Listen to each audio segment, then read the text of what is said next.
স্বপ্নে সহবাস করতে দেখলে গুনাহ হবে কিনা, ব্যাংকে ডিপিএস করা কি হালাল হবে, মাগরিবের সময় ঘুমিয়ে বা শুয়ে থাকা বা খাওয়ার বিধান সম্পর্কে জানতে চাই।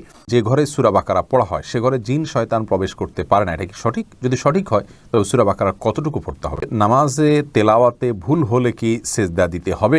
স্ত্রীকে গর্ভবতী অবস্থায় সহবাস করা যাবে কিনা, স্বামীর অনুমতি ছাড়া নিজের টাকা কি দান করা যাবে, কোরআন মজিদ কি শুয়ে শুয়ে পড়া যাবে, নামাজের প্রথম রাকাতে আউযুবিল্লাহ বিসমিল্লাহ সহ সূরা পাঠ করে প্রথম রাকাত শেষ করলাম, দ্বিতীয় রাকাত কি পুনরায় আউযুবিল্লাহ পাঠ করতে হবে না বিসমিল্লাহ পাঠ করলেই হবে, মুরগি একাই জবাই করতে পারবে কি না কারো হেল্প ছাড়া, নামাজের নিয়ত কিভাবে করব, শুধুমাত্র স্বামীকে দেখানোর জন্য পুরুষের পোশাক পরা যাবে কি, রুকু করার সময় কাপড় টাকনুর উপরে উঠে গেলে নামাজ হবে কি, সাহসিদ্ধা করার নিয়ম কিভাবে, কোনো মেয়েকে নির্দিষ্ট করে আল্লাহর কাছে চাওয়া যাবে। আর বিলম্ব না করে চলুন আপনাদের যে প্রশ্নগুলো ইতিমধ্যে আমাদের কাছে চলে এসছে সেগুলোর উত্তর দিয়ে আমরা শুরু করি। আলামিন শিকদার আপনি জানতে চেয়েছেন কোনো মেয়েকে নির্দিষ্ট করে আল্লাহর কাছে চাওয়া যাবে। দেখুন, কোনো মেয়েকে নির্দিষ্ট করে আল্লাহর কাছে চাওয়া নিয়ে একটা ভিডিও আমাদের আছে, কোনো ব্যক্তিকে জীবনসঙ্গী সহ এই পেজে আছে, চ্যানেলে আছে, দেখে নেবেন। সেখানে বিস্তারিত বলেছি আমরা। এভাবে না বলে বলবেন আল্লাহ অমুককে আমার ভালো লাগে, যদি তার মধ্যে তুমি কল্যাণ রাখো আমার সঙ্গে তাহলে সহজ করে দাও তার সঙ্গে আমার বিবাহ বন্ধনে আবদ্ধ হওয়াকে, আর যদি অকল্যাণ রেখে থাকো তাহলে আমার মন থেকে তাকে মুছে দাও। প্রশ্ন করেছেন রোমানা আলম, সাহসিদ্ধা করার নিয়ম কিভাবে?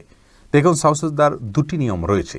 একটি হলো যে আপনি আত্মায়াতু দুরূদ ইত্যাদি পাঠ করার পর আপনি সরাসরি দুইটা সেজদা দিয়ে উঠে দুদিকে সালাম ফিরিয়ে ফেলবেন। আরেকটা হলো যে একদিকে সালাম ফিরিয়ে সেজদা দিয়ে উঠে দুইটা সেজদা দিয়ে উঠে আপনি আবারও আত্মায়াতু দুরূদ পড়ে তারপর দুদিকে সালাম ফিরে সালাত শেষ করবেন।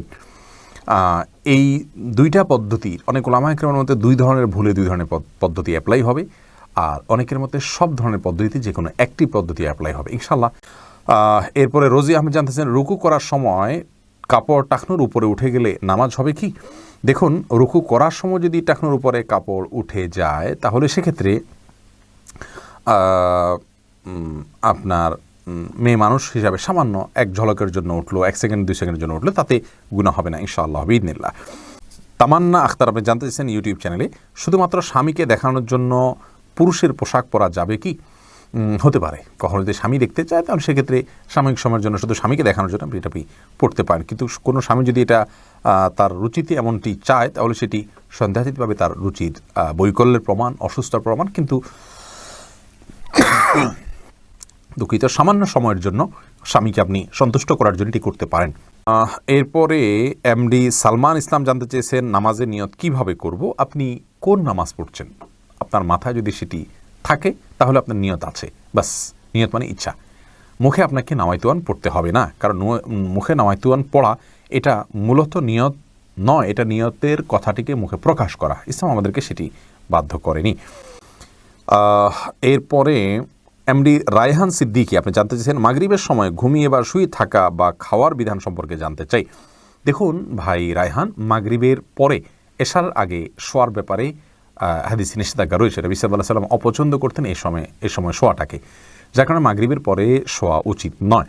তবে যদি কেউ অসুস্থ থাকেন, শরীরে ক্লান্তি থাকে, তিনি শুয়ে আছেন ক্লান্তির কারণে, সেটি ভিন্ন বিষয়।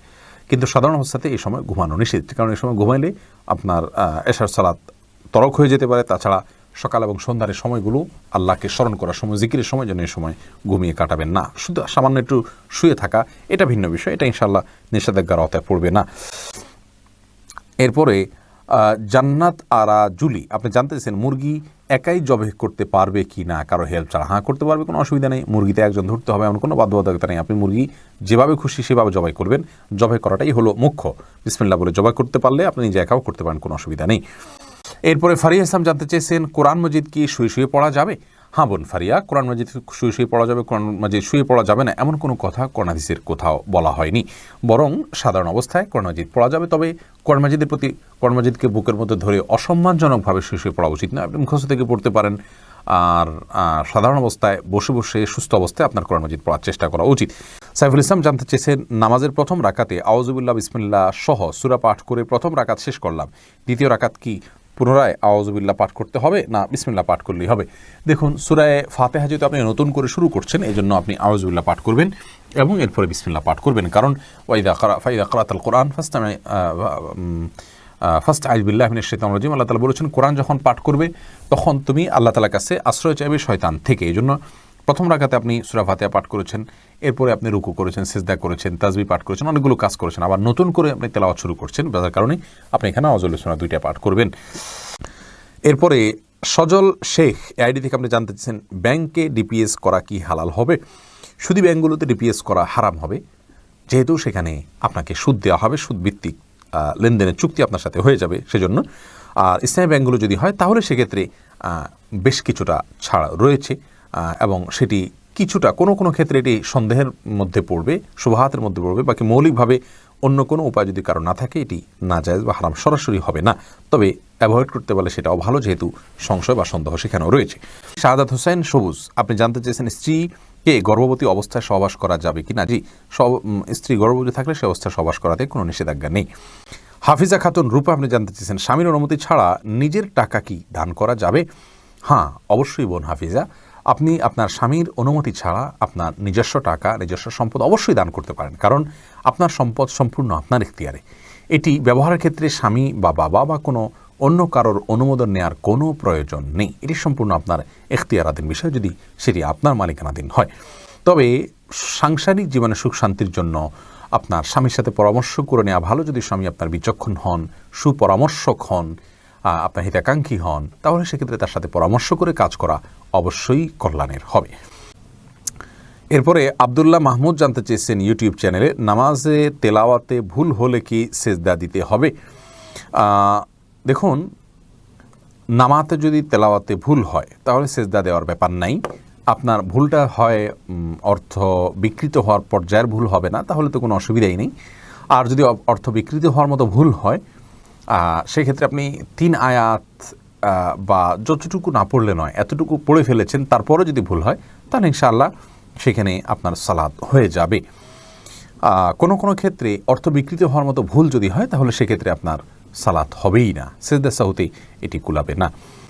সুজন মুখতার আপনি জানতে চেয়েছেন ইউটিউব চ্যানেলে স্বপ্নে সহবাস করতে দেখলে গুনাহ হবে কিনা? না, এর কারণে কোনো গুনাহ হবে না, কারণ এটি বান্দার ইচ্ছাধীন কোনো বিষয় নয়, বান্দার ইচ্ছাধীন বিষয় নয়, এমন বিষয়ের জন্য আল্লাহ তাআলা বান্দাকে পাকড়াও করবেন না। এরপরে মুজাহিদুল ইসলাম শওকাত আপনি জানতে চেয়েছেন যে ঘরে সূরা বাকারা পড়া হয় সে ঘরে জিন শয়তান প্রবেশ করতে পারে না, এটা কি সঠিক? যদি সঠিক হয় তবে সূরা বাকারা কতটুকু পড়তে হবে? ভাই মুজাহিদুল ইসলাম, এটা সঠিক এবং এ সম্পর্কে রাসূল আকরাম সাল্লাল্লাহু আলাইহি সাল্লামের স্পষ্ট হাদিস রয়েছে। সূরা বাকারা যদি তেলাওয়াত করা হয় কোনো বাসায়, সেখানে জিন শয়তান প্রবেশ করে না। এক্ষেত্রে কতটুকু তেলাওয়াত করবেন? এর উত্তর হলো যে আপনি তেলাওয়াত করতে থাকবেন শুরু থেকে শেষ পর্যন্ত, কোনো লিমিটেশন নাই যে এত আয়াত পড়বেন, যত বেশি পড়বেন বারবার পড়তে থাকবেন। নিজে পড়তে না পারলে তেলাওয়াত, রেকর্ডকৃত তেলাওয়াত চালু করে রাখবেন, যদি অনেক উলামা একরাম সেটিকে যথেষ্ট নয় বলেছেন, কিন্তু আমরা দেখেছি রেকর্ডকৃত তেলাওয়াত চালু করে রাখলেও বাসা বাড়িতে জিনের উপদ্রব কমে যায়, মানুষ অনেকটা সুরক্ষিত হয়ে যায় আলহামদুলিল্লাহ।